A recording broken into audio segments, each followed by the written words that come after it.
सौतेली माँ ने जिसे कोयला कहकर रईस मेहमानों से छुपाया, कलेक्टर बेटे ने उसी के हाथ की चाय पीते ही अपनी माँ से कहा, दुल्हन तो यही बनेगी। शहर के पुराने तंग मोहल्ले में एक जर्जर हवेली थी, जिसकी दीवारों दीवारों का प्लास्टर जगह जगह से उधड़ चुका था। ठीक उसी जगह जैसे उस घर की चार दीवारी के भीतर रहने वाली सकीना का स्वाभिमान हर रोज उधेड़ा जाता था। सकीना, जिसकी उम्र तो अभी महज 21 साल थी, लेकिन उसकी आंखों में सदियों का वीराना था। उसका कसूर सिर्फ इतना ही था कि उसका रंग अमावस्या की रात जैसा गहरा काला था।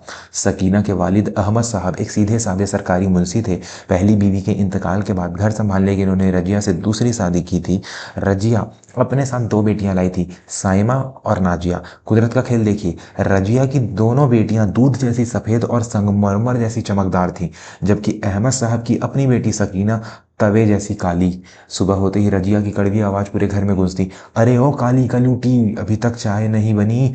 लोग कहेंगे कि इनकी बड़ी बेटी इतनी बदसूरत है तो पता नहीं खानदान में क्या खोट होगा। अगर मेहमानों के सामने तू आई तो तेरी खाल उधेड़ कर रख दूंगी।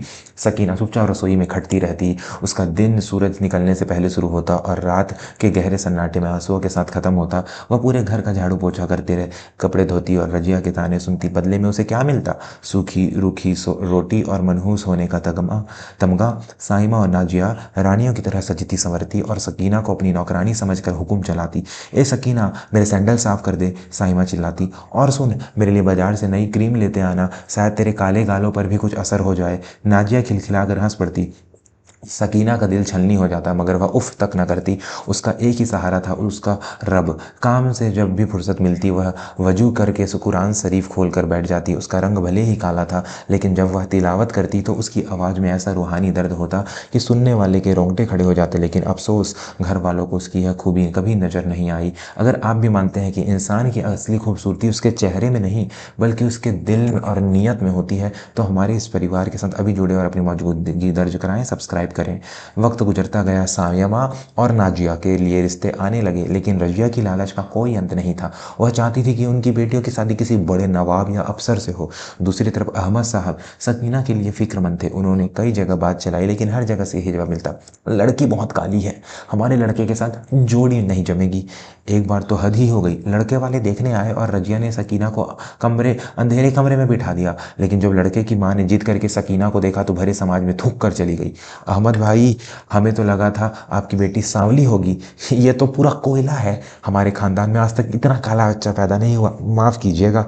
उस रात सकीना ने आईने में खुद को नोच डाला। उसने फूट फूट कर अपने रब से शिकायत की, या अल्लाह, तूने मुझे ऐसा क्यों बनाया? क्या मुझे खुश रहने का हक नहीं? क्या काली चमड़ी के नीचे धड़कने वाला दिल भी काला होता है? लेकिन कहते हैं ना, जब दुनिया के सारे दरवाजे बंद हो जाते हैं तो ऊपर वाला छत फाड़ कर देता है। एक दिन मोहल्ले में खबर आग की तरह फैली। शहर के नए डिस्ट्रिक्ट मजिस्ट्रेट डीएम जनाब समीर साहब, जिनका ताल्लुक एक बेहद रईस और दीनदार घराने से था, वो शादी के लिए लड़की देख रहे थे। समीर लंदन से पढ़कर आए थे और पूरे जिले में उनकी ईमानदारी के चर्चे थे। रजिया ने जब यह सुना तो उनकी बाछें खिल गई। अगर मेरी साइमा या नाजिया की शादी कलेक्टर साहब से हो गई तो हम राज करेंगे, राज।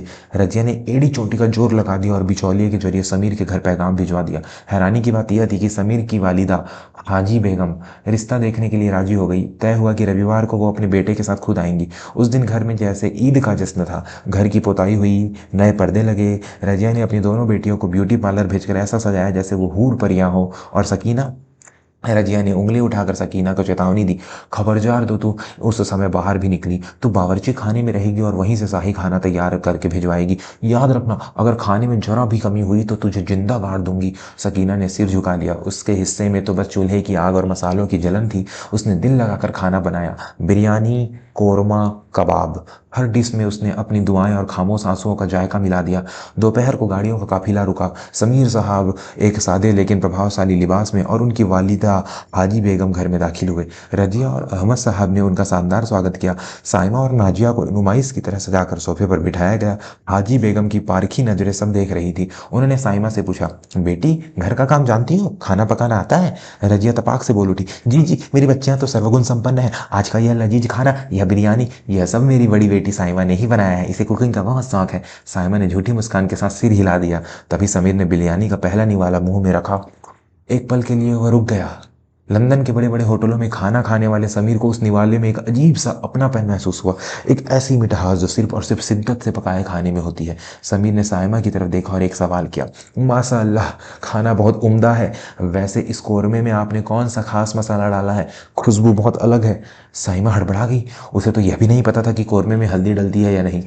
वह हकलाने लगी, जी अम्मी बाजार से एक पैकेट लाई थी, वही डाला है।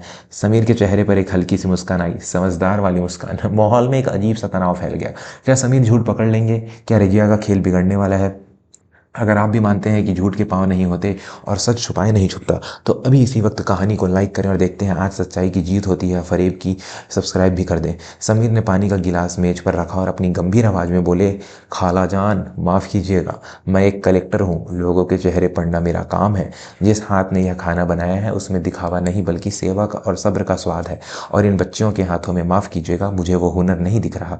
कमरे में सन्नाटा छा गया। रजिया के माथे पर पसीना चमकने लगा। समीर ने अहमद साहब की तरफ देखा। अहमद साहब, क्या घर में कोई और भी है जिसने यह खाना असल में बनाया है? अहमद साहब की आंखों में नमी आ गई। उन्होंने डरते डरते कहा, जी, मेरी बड़ी बेटी सकीना, वो बावर्ची खाने में है, मैं उससे मिलना चाहता हूँ। समीर ने हुक्म दिया। रजिया चीख पड़ी, नहीं नहीं बेटा, वो तो मेहमानों के सामने आने लायक नहीं है। उसका रंग, वो बहुत बदसूरत है, आप उसे देखकर डर जाएंगे। समीर ने हाथ के इशारे से रजिया को चुप करा दिया। मैं रंग नहीं, रूह देखने आया हूँ खाला जान, बुलाइए उन्हें। सकीना को बुलाया गया। वह कांपते हुए, पसीने से लथपथ, पुरानी सूती कपड़ों में जिन पर हल्दी और कोयले के दाग लगे थे, मेहमानों के सामने आई। उसने शर्म से सिर इतना झुका रखा था कि उसका चेहरा नहीं दिख रहा था। साहिमा और नाजिया ने नाक सिकोड़ ली। हाजी बेगम उठी और सकीना के पास गई। उन्होंने प्यार से सकीना की ठुड्डी ऊपर करी, उसका चेहरा ऊपर उठाया। गहरा काला रंग, लेकिन बड़ी बड़ी आंखें जिनमें एक अजीब सी कशिश और हया थी। वह किसी मेकअप से नहीं बल्कि अपने पसीने और मेहनत की नूर से चमक रही थी। समीर अपनी जगह से खड़े हो गए। रजिया को लगा अब बेइज्जती होगी, अब समीर साहब गुस्सा होकर चले जाएंगे। लेकिन तभी समीर ने वह कहा जिसने वहां मौजूद हर शख्स के पैरों तले से जमीन खींच ली, अम्मी जान, मुझे मेरी जीवन साथी मिल गई, मैं इसी लड़की से निकाह करूंगा। रजिया का मुंह खुला का खुला रह गया। क्या? इस काली कलूटी से? बेटा तुम होश में तो हो, यह तो कोयला है। समीर ने आवाज अब सख्त हो गई थी। खालाजान, जिसे आप कोयला कह रही हैं, मुझे उसमें हीरा नजर आ रहा है। जब मैं घर में दाखिल हुआ था तो मैंने पिछली खिड़की से किसी को कुरान की तिलावत करते सुना था, वह आवाज इसी की थी। फिर मैंने यह खाना खाया जिसमें ममता थी, और अब मैं इसकी आंखों में वो शर्म और हया देख रहा हूँ जो आज के जमाने में अनमोल है। समीर ने आगे कहा, गोरा रंग तो धूप में जल जाता है, ढल जाता है, लेकिन नेक सीरत और पाक किरदार हमेशा कायम रहते हैं। मुझे अपने घर के लिए 100 पीस नहीं, एक ऐसी हम सफ़र चाहिए जो मेरे घर को जन्नत बना सके, और वो सकीना है।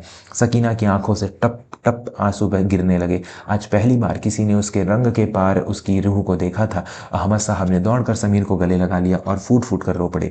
रजिया और उसकी बेटियों का घमंड पल भर में चकनाचूर हो गया। जिस सकीना को उन्होंने नौकरानी बनाकर रखा था, आज वो जिले की सबसे बड़ी मेम साहब बनने जा रही थी। धूमधाम से निकाह हुआ। सकीना जब लाल जोड़े और बेशकीमती जेवरों से सजी तो उसका रूप ऐसा निखरा कि देखने वाला देखते रह गए। वह किसी मल्लिका से कम नहीं लग रही थी। कलेक्टर साहब की बेगम बनकर जब वह अपनी ससुराल के लिए विदा हुई तो पूरा मोहल्ला उसकी किस्मत पर रश्क कर रहा था। वक्त का पहिया घूमा। रजिया की दोनों बेटियों की शादियां अमीरी के लालच में ऐसे घरों में हुई जहां उनकी कद्र नहीं की गई। कुछ ही सालों में वापस घर आ बैठी। अहमद साहब बीमार पड़ गए और घर में दाने दाने को मोहताजी हो गई। तब वही गालू कलोटी सकीना फरिश्ता बनकर आई। उसने न सिर्फ अपने वालिद का बेहतरीन अस्पताल में इलाज करवाया, बल्कि अपनी सौतेली माँ और बहनों को माफ़ करके उन्हें सहारा दिया। रजिया सकीना के पैरों में गिर कर रोई, बेटी मुझे माफ़ कर दे, मैंने तुझे कोयला समझा लेकिन तू तो असली सोना निकली। सकीना ने उन्हें उठाया और गले लगाया। उसने साबित कर दिया कि रंग तो ऊपर वाले की देन है, लेकिन इंसान का असली परिचय और कर्म और असली परिचय उसके कर्म और उसका बड़ा दिल होता है। इस कहानी ने हमें यह सीख मिलती है, कभी किसी को उसके रूप, रंग या गरीबी की वजह से हकीर मत समझो। अल्लाह कब किसे फर्श से अर्श पर बिठा दे और किसे अर्श से फर्श पर पटक दे, कोई नहीं जानता। असली खूबसूरती सीरत में होती है, सूरत में नहीं। अगर इस कहानी ने आपके दिल को छुआ है तो अपने परिवार के साथ शेयर जरूर करें, और ऐसे ही सच्ची और जज्बाती कहानियों के लिए हमारे चैनल को अभी सब्सक्राइब करें।